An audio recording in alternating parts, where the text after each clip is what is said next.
Let's continue animating the villain's fall.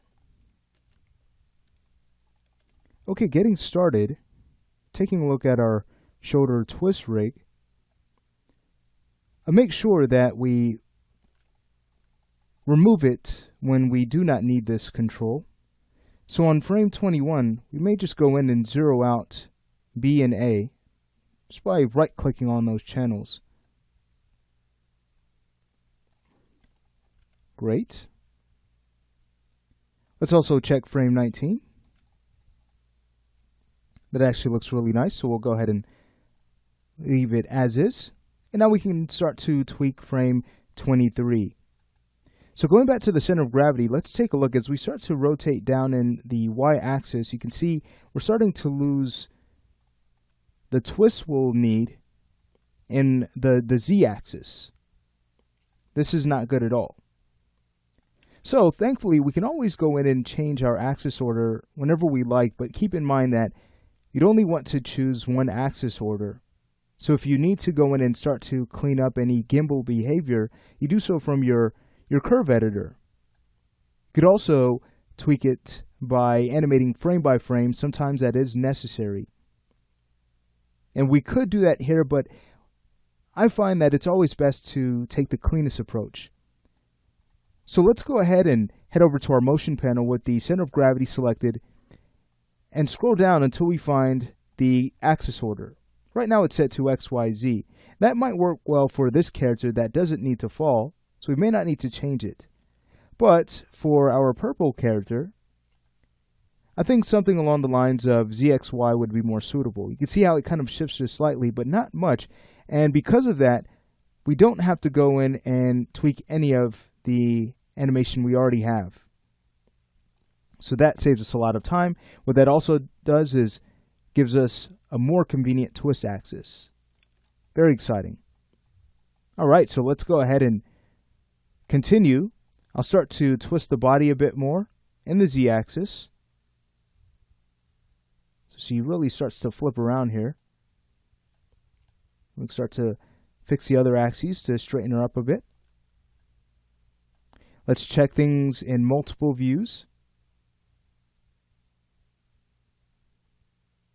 Okay, great. I'd almost like to have her fly back a bit further. Let's go ahead and grab the arm controls as well. We'll grab the knee controls, everything that translates the entire character. So let's make sure we grab the leg controls. That should be everything. So at that point, we can go to our move tool, grab our move space manipulator, and just move her back a bit more. Much better. All right, great. So let's start to polish this some more. Again, we work on the easier task first. It's a lot faster to create poses that way, in my opinion. So we can now go to the chest and twist that around a bit more. Let's take a look at her head control. We'll need to kind of tweak that. Still want it to twist around, but we don't want a weird bend in the neck, so we just need to make sure to avoid that. Start to rotate the neck around. And then I might have the head point away from the body just for some follow through. All right, great. Let's go ahead and take a look. So she's starting to really twist around here. That's really neat. Let's start to tweak the legs. So I'll go ahead and grab the right leg. And for follow through, we're going to want this to point towards the heroine.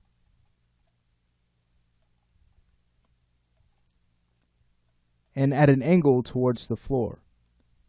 All right, great. And then we could start to stretch this out a bit as her body's starting to pull in that direction.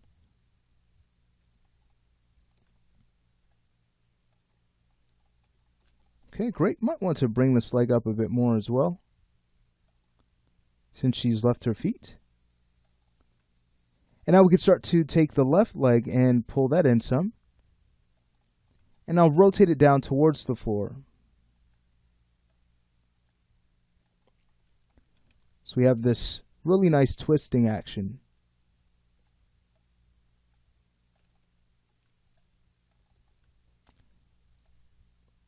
Okay, great. So taking a look at this, I might bring that up a bit more. And from this angle, it looks like we can go ahead and rotate it down in the x-axis some. Bring the leg forward so we're not getting in any hyperextension.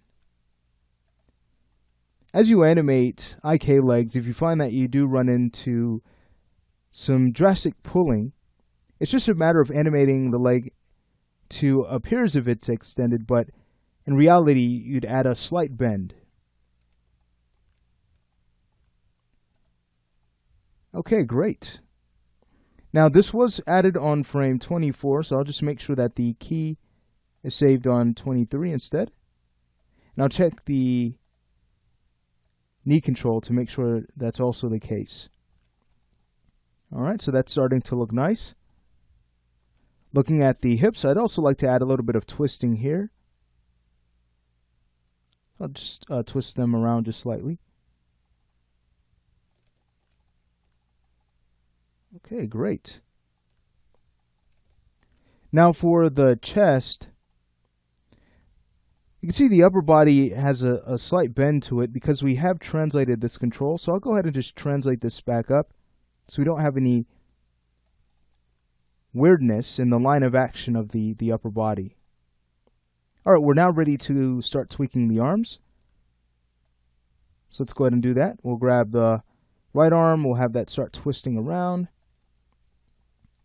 I'll just kind of roughly put it in place before it's time to reorient the wrist. And I'll do the same thing for the elbow, just kind of pull that down. And then we could go back to the arm and bring that up. And start to fix its orientation.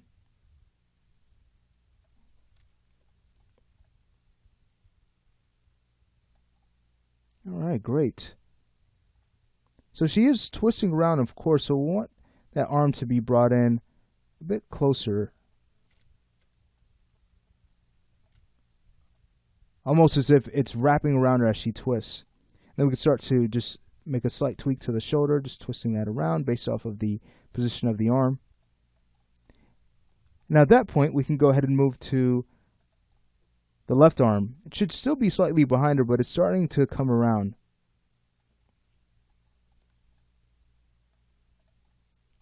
I'll go to the elbow, swing that around.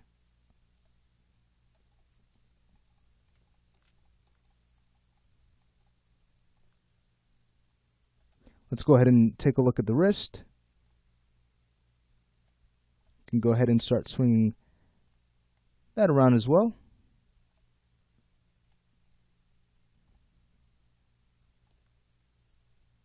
And I'll also rotate it down.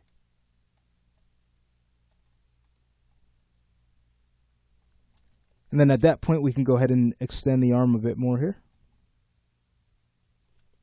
Okay, great.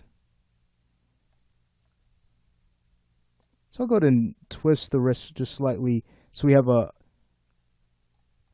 nice looking wrist pose that reflects her twist action. Great. All right. We don't want to forget about the shoulder, so we'll go ahead and just bring that down. And at that point, we may need to go ahead and extend the arm a bit here as well. But remember, we don't want to run into any hyperextension in this arm, so let's make sure there's just a slight bend there. And there we have it. So now she's starting to kind of twist around here as she falls. That's looking nice. If you wanted to, you could always push this pose further by possibly rotating the torso just a bit more to exaggerate things. Then at that point, if you decide to do that, you'd want to just go to the arm and kind of do the same thing, kind of bring that in and around.